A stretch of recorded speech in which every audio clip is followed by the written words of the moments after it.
Another day, another budol. Hi everyone! So today's video is, ayan, ito yung part 2 na i-unbox ko yung aking na-purchase. Zara. Ayan. Gumawa lang ako ng ibang unboxing style kasi medyo inuntok na talaga ako. So, ayan. If you remember, nag-unbox tayo ng una. So, ito naman yung pangalawang unboxing na i-unbox ko for a while. Ayan. So, without further ado guys, ayan. Unbox natin. Again, ayan.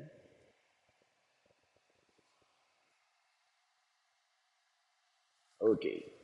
So, unbox natin to. Hindi na-unbox na talaga ako. So, meron pa akong part 3 na i-unbox. So, again, ayan. Pabaliktad na lang tayo para kayo makita yung address. Ayan, unbox natin.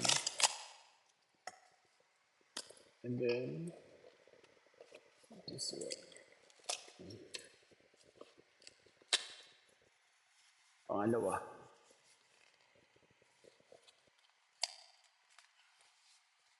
So, unbox na natin.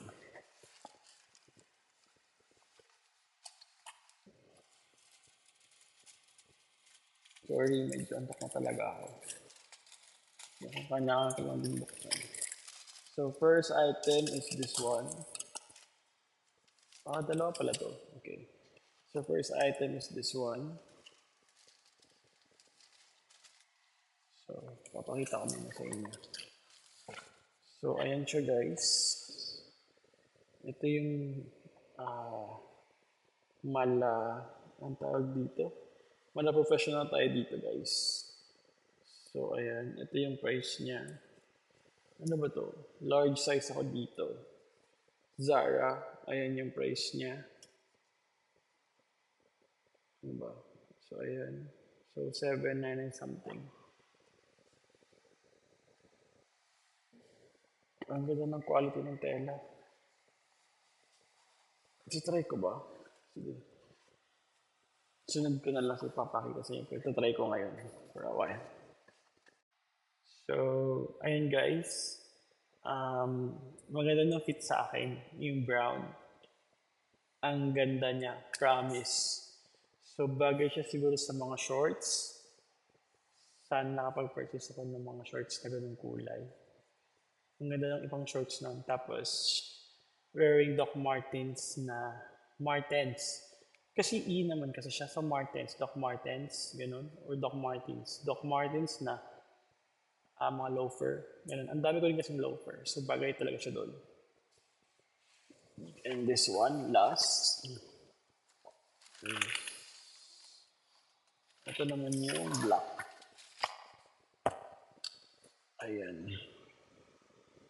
So, men edition for SS Summer Spring Collection. So, ang ganda ng quality. Damn! Ayan.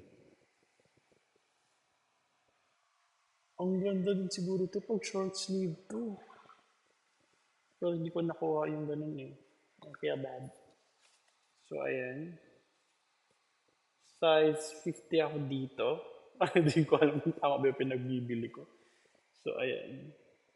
So, 7,095 pa rin. Ayan. Try ko din kaya subukan for a while. So, ayan. Ang ganda din ng quality. Ang ganda ng fit. So, last but not the least is ito.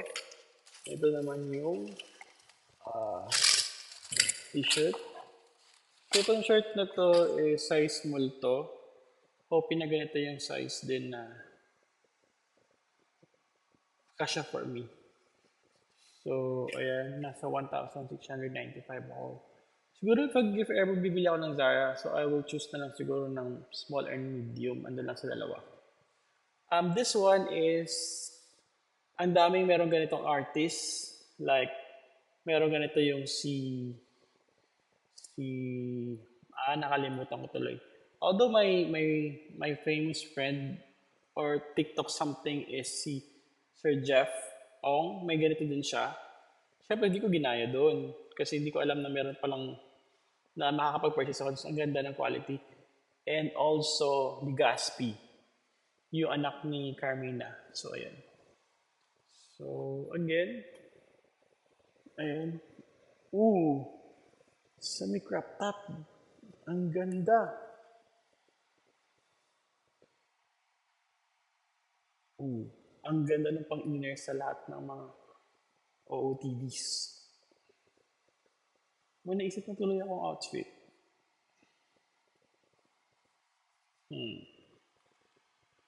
Ayan, semi-crop top pa. Ayan. So, yun lang guys. Thank you for watching.